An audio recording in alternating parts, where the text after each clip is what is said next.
Alright, I'm going to do sort of a comparison between these here two Lakewoods of the late 70s, and then the S223 is a 1980, while the one on the left, the K223, is from 1978.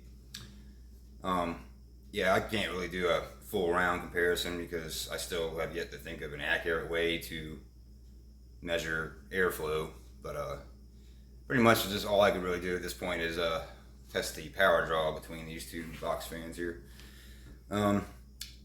This one I kind of mixed matched. The blades on this S223 were originally on this K223, since it is the 1978. I think this was, from what I gathered, it's the last year that these blades were produced before they switched to these style. And these blades were originally on my S223, which I got way back in earlier this, or late spring, I want to say. But I really wanted to I really like these blades on this fan because this is my favorite cabinet style. Most personally, I always think these squared cornered cabinets, they just appeal to me more. Not that I love these kind too. I mean, the rounded corner ones are just as good. It's just personal preference for me, really. I like these blades inside this squared cabinet. It just, to me, it looks just has a nice touch to it. But and these blades still move pretty good air, however not quite as much as these.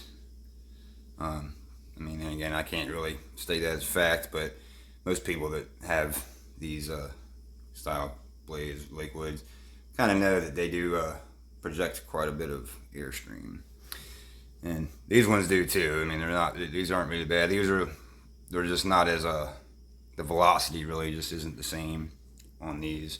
These were the blades that were introduced, I guess, post 1978, 79, and they ran up all the way up to like the mid 80s, I want to say, before they switched to the banana blade style ones, which I also have, and might throw those in there too after these two. That's all I can fit up here, unfortunately. But yeah.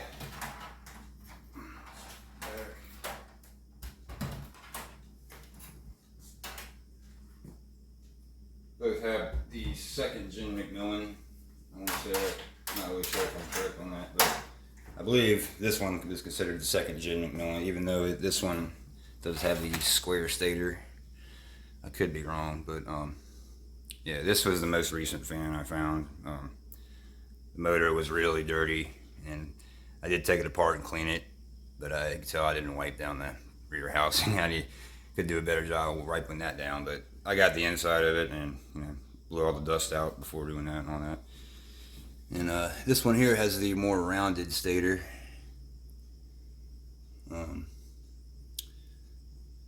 Just like the edges, the outer edges there, a little bit more rounded. And there's a date code. And I'll start from the date code because it's present on the top of this one. It says 5 or 678.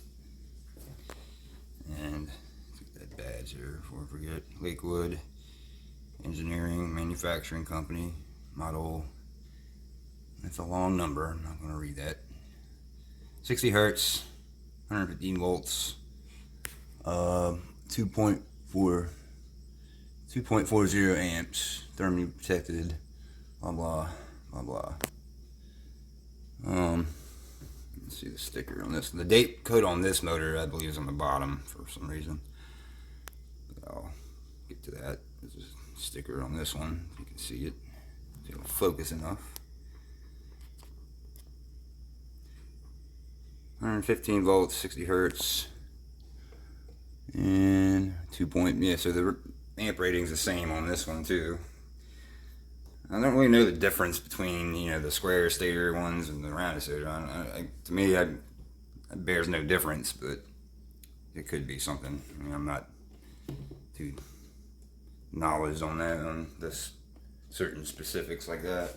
But they both perform about the same. They sound the same. They run the same power. Well, we're going to test that now to see if there's any difference at all. But oh yeah, take a look at this thing more. This one has the amber sparkly sticker on here. And this one kind of dirty. I gotta wipe that off. I just haven't got around to do things in increments, so it's you'll get there one day. Here's the date code for the S223. I forgot it's not on the bottom, it's on the side of this side of the motor. It says 80. Yeah.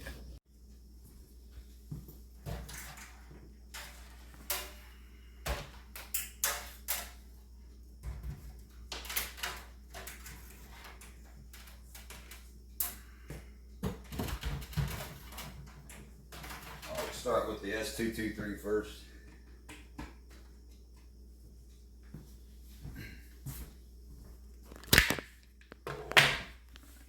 Starting out with 119 volts, or say 120 volts. I just round up like that. I know it's probably not recommended or whatever, it's just me. Start off on high speed.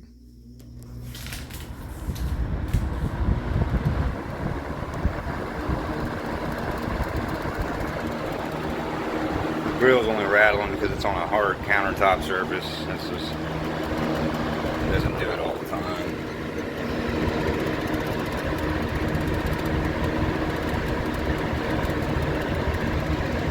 About 2.4 amp. Wow, it's running. Actually, running kind of high. I'm not sure why. 200 watts. 60 hertz.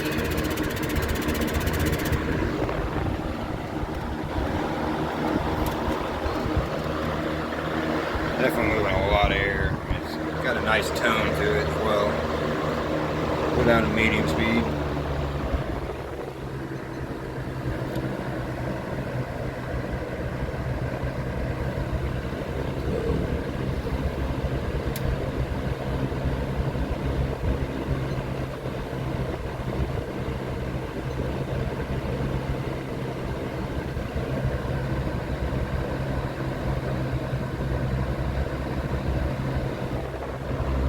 Low.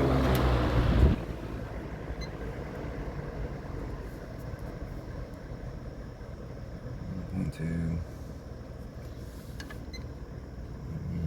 7.3.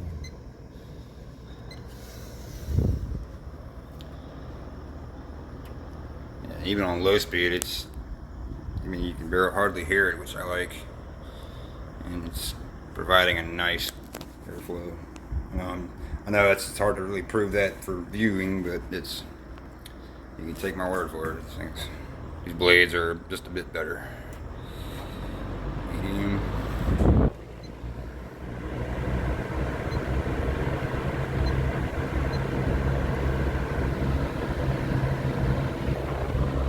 High speed.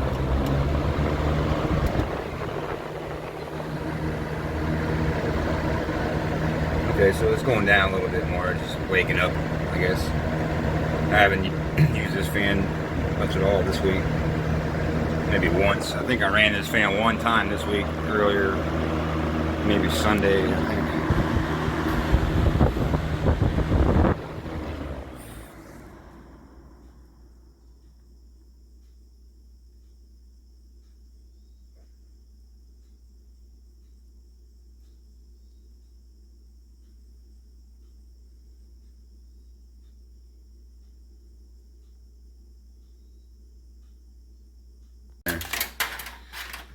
But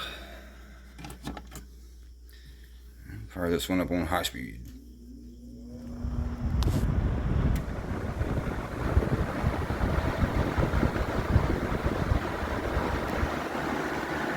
That still moves a lot of air too. I mean,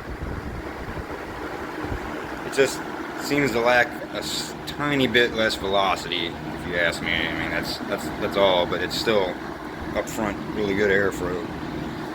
Stand back in front of it.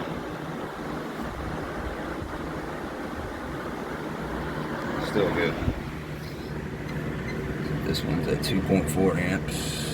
It's kind of going to let it wake up for a minute here.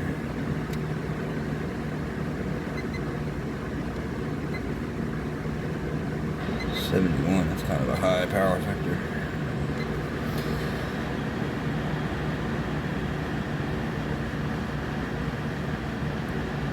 So, I guess these motors these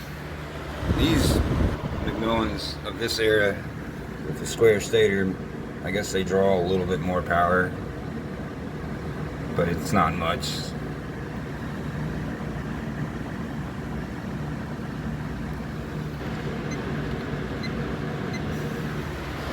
Down medium.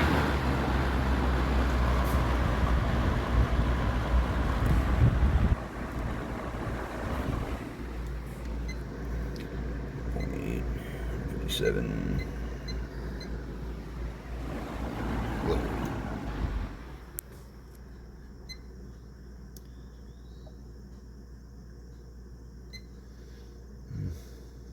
Still quite a bit for low speed, but I guess that's just how some of these McMillan motors do that.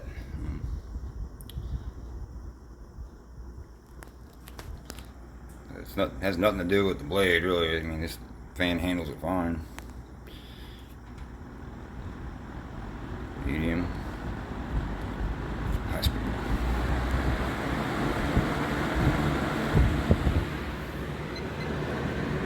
Like I said, it had to wake up a little bit, so it's dropping slowly. I'm going to say it's probably going to stay around 2.3, 2.36.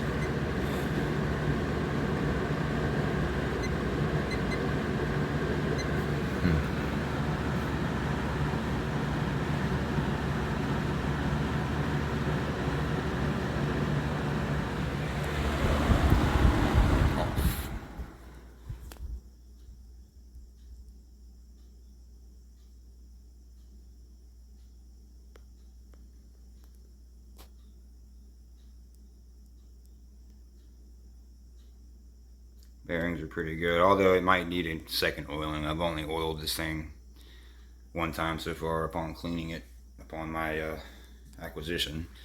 But yeah, they're the best I could do between these two awesome Lakewood box fans. They sure don't make them like this anymore. Thanks for watching. Hope you enjoyed, and have a good one.